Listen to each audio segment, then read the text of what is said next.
안녕하세요 여러분, 도나연입니다. 여러분, 글로벌 셀러하고 스마트 스토어 셀러 중에서 어떤 게 더 쉽다고 생각을 하시나요? 저는 스마트 스토어 셀러가 훨씬 더 쉽다고 생각을 하거든요. 그런데 아마존에 제품을 파는 글로벌 셀러의 진입 장벽이 매우 낮다는 식의 글을 좀 보게 돼서 이거에 관련된 이야기를 좀 하려고 합니다. 제가 오프라인 모임에 가게 되면 아마존 관련 이야기가 종종 나오거든요.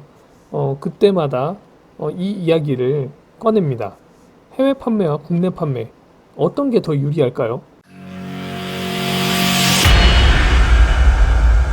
제가 오늘 본 글을 좀 읽어드리겠습니다. 제목부터 아주 자극적이에요.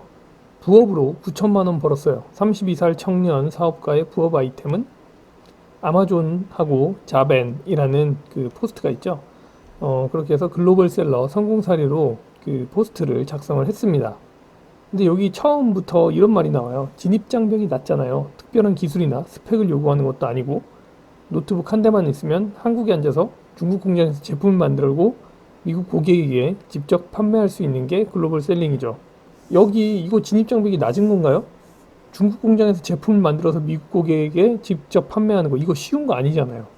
유통도 아니고 저희 지금 뭐 위탁 배송이나 이런 식의 이야기들이 지금 유튜브에 되게 많이 돌아다니고 있는데 이미 남이 제조해서 수입해 들어온 걸 가지고 위탁으로 스마트 스토어에 올려서 판매하는 거하고 내가 직접 제품 찾아서 중국 공장에 의뢰해서 만들어서 그것도 한국이 아니라 미국에 파는 거 이게 어떻게 진입 장벽이 낮은 건지 저는 좀 이해를 할 수가 없습니다.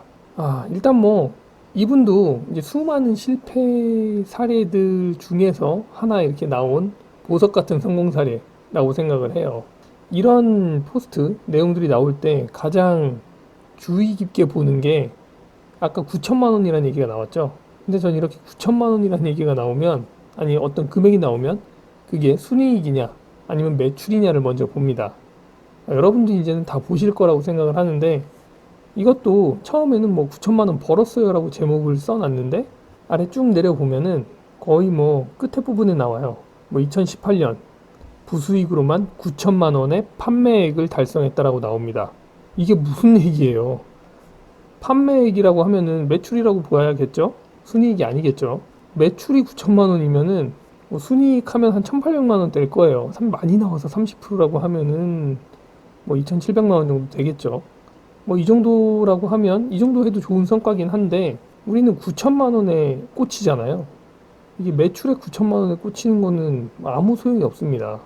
뭐 퇴근 후 2시간 주말 5시간에서 6시간 투자해서 뭐 이런 성과를 이뤘다라고 하는데 물론 좋은 성과입니다. 그거는 저도 뭐 충분히 인정을 해요.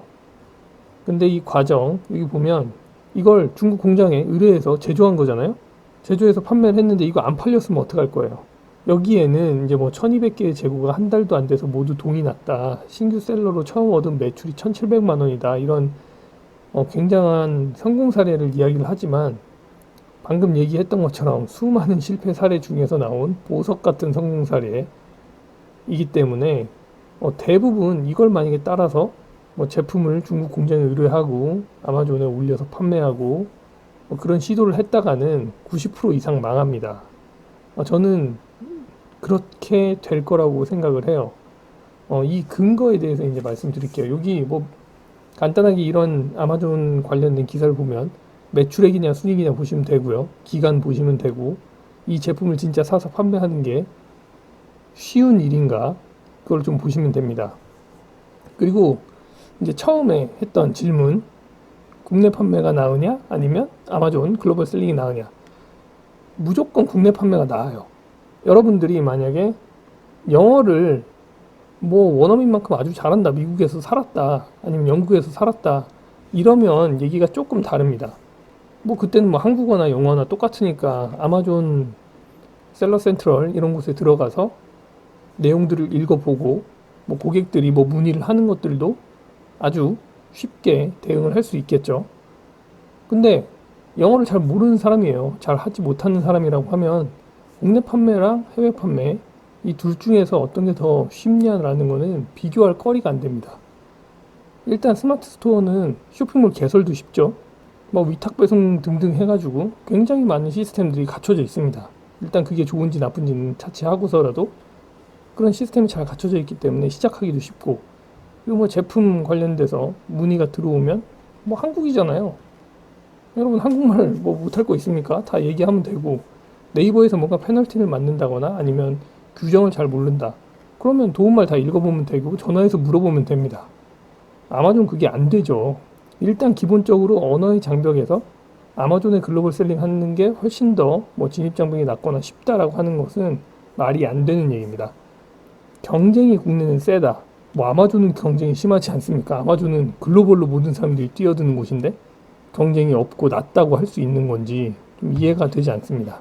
뭐 오늘 제가 이 글을 보면서 하고 싶었던 얘기는 하나예요. 쇼핑몰 관련돼서 경험이 없다고 하면은 괜히 무슨 해외에다 판매하는 이런 것들에 현혹되지 마시고요. 그런 정도의 해외에서 판매해서 나오는 정도의 수익은 국내 판매에서도 돈 버는 사람 부지기수로 많습니다. 훨씬 더 많을 거라고 저는 생각을 해요.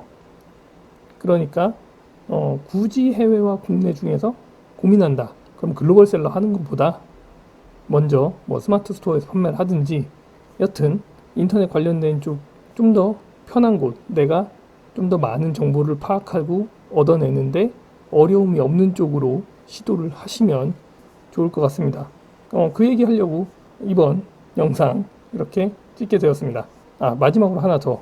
아마존에서도 단순히 리스팅만 한다고 매출이 나오는 게 아니에요. 그 리스팅하면 매출이 나온다라고 이야기하는 건 스마트 스토어에 대량 등록해가지고 매출 나온다는 거랑 똑같은 얘기입니다. 둘 다 말이 안 되는 얘기죠. 해외 판매, 국내 판매. 당연히 국내 판매입니다. 먼저 국내 판매하고 실력 길러서 그리고 나서 해외로 나가시면 됩니다. 자, 이런 포스트는 쓰실 때 약간 순이익과 이런 부분들을 좀 상세하게 써주면 좋을 것 같습니다. 사람들이 이거 현혹해서 막 돈 들고 뛰어들었다가 망하면 어떡할 거예요. 부탁드립니다.